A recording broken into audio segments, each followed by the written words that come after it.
राहुल गांधी यांच्या नेतृत्वाखाली काँग्रेस पक्ष देशाच्या प्रगतीच्या विरोधात वागत आहे।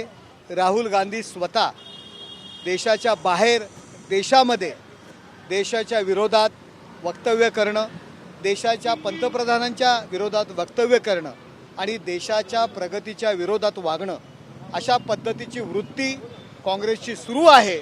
आणि याकरता राहुल गांधी यांना जोडे मारण्याचा कार्यक्रम या ठिकाणी शिवसेना ठाणे जिल्हा शाखेतर्फे या ठिकाणी आम्ही घेतला होता। जगभरातून AIची कॉन्फरन्स दिल्ली येथे होते।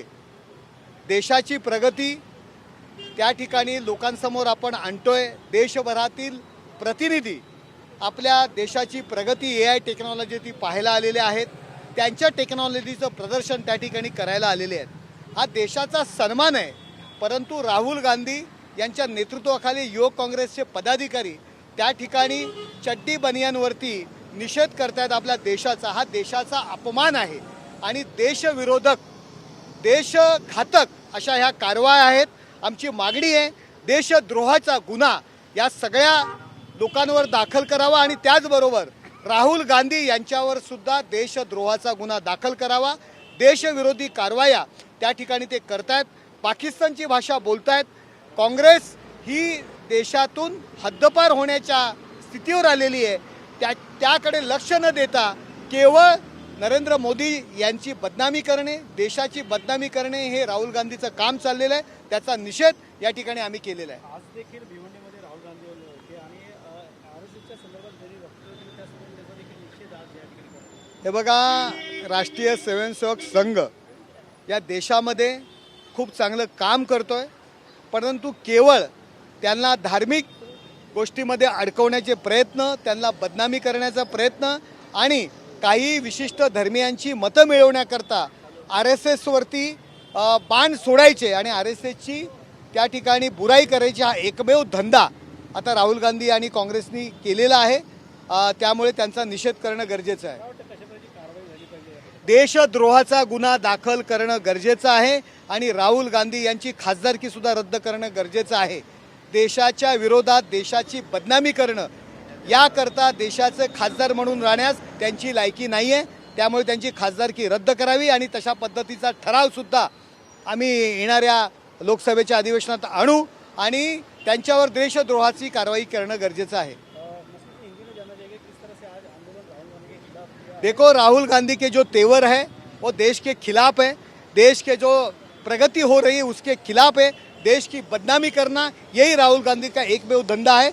उनका जनाधार हट गया है, लेकिन ऐसे कुछ भी गलत बर्ताव करके लोगों का ध्यान अपनी तरफ खींचने के लिए ये सब चालू है। देश का जो डेवलपमेंट हो रहा है उसका एक प्रदर्शन, ये टेक्नोलॉजी का प्रदर्शन दिल्ली में हो रहा है।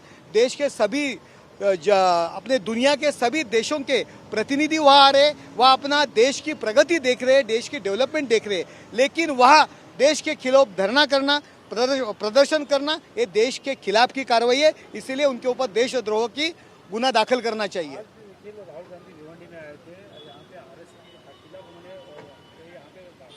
देखो, RSS का नाम लेने का भी उनका जो योग्यता है वो नहीं है। RSS जिस तरह से काम करी है, गरीब लोगों के लिए काम कर रही है, धर्म बचाने का काम कर रही है, सामाजिक कल्चर सांस्कृतिक और जो शैक्षणिक धोरण में जो RSS का काम कर रहे हैं वो बहुत बड़ा काम देश के लिए वो कर रहे हैं। लेकिन RSS के खिलाफ बोल के एक विशिष्ट धर्म की वोट पाने के लिए इसी तरह की बातें राहुल गांधी कर रहे हैं, लेकिन उसका फ़ायदा होने वाला नहीं है। आपने देखा महाराष्ट्र में MIM के ज़्यादा कॉरपोरेटर चुन के आए, लेकिन कांग्रेस के नहीं आए, उसका उनको फ़ायदा होने वाला नहीं है। सिर्फ लोगों का ध्यान अपनी तरफ आकर्षित करने के लिए राहुल गांधी इसी तरह की बातें कर रहे हैं।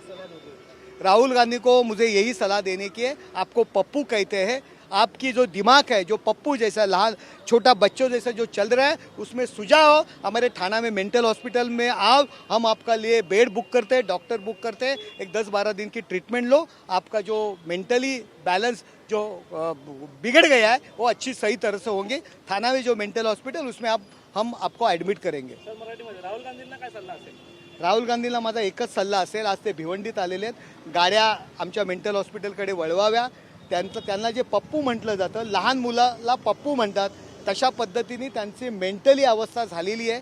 सभागृहात सुद्धा तशाच पद्धतीत ते वागत असतात. संसदेमध्ये मला त्यांना एकच सल्ला आहे, एकनाथ शिंदे साहेबांनी आपल्याकरता 2 बेड बुक केलेले आहेत. आपण या खूप चांगली ट्रीटमेंट आम्ही तुम्हाला त्या ठिकाणी देऊ.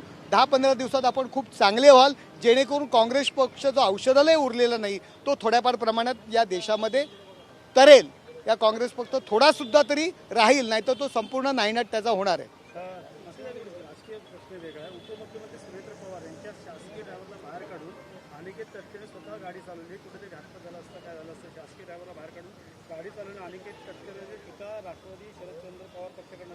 हे बघा, असं बऱ्याचदा होतं की आपला एखादा नेता आला तर एखादा पदाधिकारी असेल, आमदार असेल, खासदार असेल, त्या ठिकाणचा लोकल माणूस असेल, त्याची इच्छा असते की आपल्या नेत्याला मी स्वतः ड्रायव्हिंग करावी. तशा पद्धतीने जर अनिकेतनं केलं असेल तर मला वाटतं त्याच्यावर टीका करण्याची गरज नाही.